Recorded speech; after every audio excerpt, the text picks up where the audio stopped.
G20 में विदेश मंत्रियों की जो आज बैठक G20 की होने वाली है उसकी शुरुआत हो चुकी है। आप विदेश मंत्री को देख रहे हैं इस वक्त। Very much by his vision. I request your attention to the video message on the screen. Foreign ministers, head of international organizations, excellencies, I welcome you to India for the G20 Foreign Ministers meeting. India has selected the theme of One Earth, One Family, One Future for its G20 presidency. It signals the need for unity of purpose and unity of action. I hope that your meeting today will reflect the spirit of coming together for achieving common and concrete objectives. Excellencies, we must all acknowledge that multilateralism is in crisis today.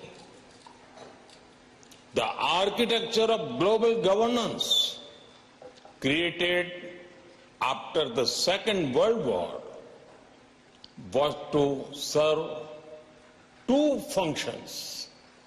First, to prevent future wars by balancing competing interests. Second, to foster international cooperation on issues of common interests. The experience of the last few years, financial crisis, climate change, pandemic, terrorism, and wars clearly shows that global governance has failed in both its mandates. We must also admit that the tragic consequences of this failure are being faced most of all by the developing countries. After years of progress, we are at risk today of moving back on the sustainable development goals.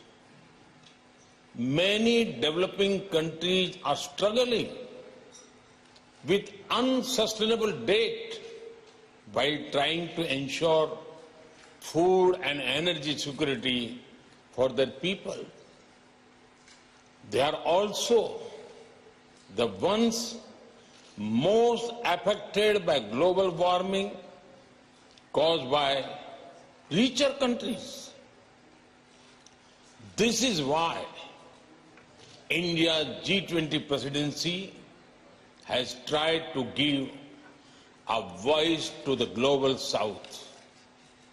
No group can claim global leadership without listening to those most affected by its decisions. Excellencies, you are meeting at a time of deep global divisions. As Foreign Minister, it is but natural that your discussions are affected by the geopolitical tensions of the day. We all have our positions and our perspectives on how this tension should be resolved. However, at the leading economies of the world, we also have a responsibility toward those who are not in this room.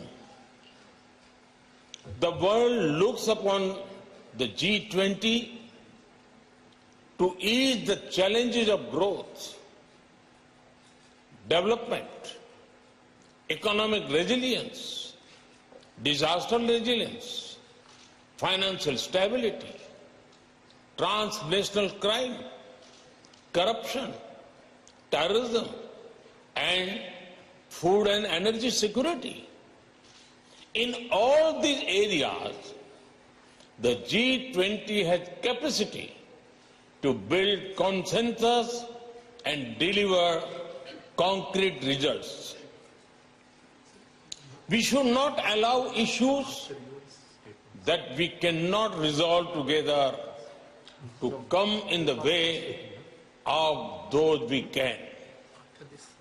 As you meet in the land of Gandhi and the Buddha, I pray that you will draw inspiration from India's civilizational ethos to focus not on what divides us, but on what unites us.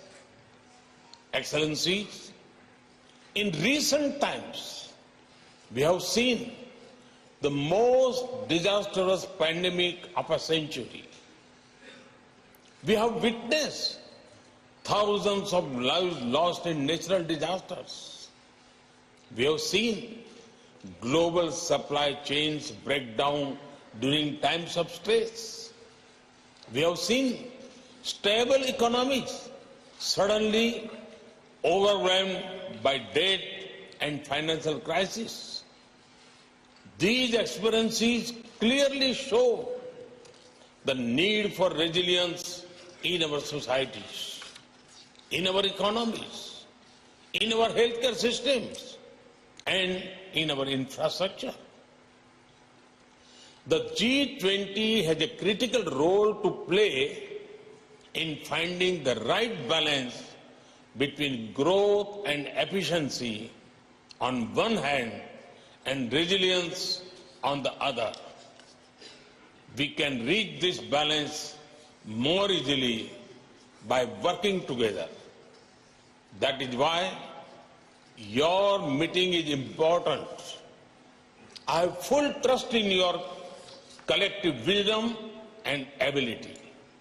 I am sure that today's meeting will be ambitious, inclusive, action-oriented, and will rise above differences. I thank you and wish you all the best for a productive meeting.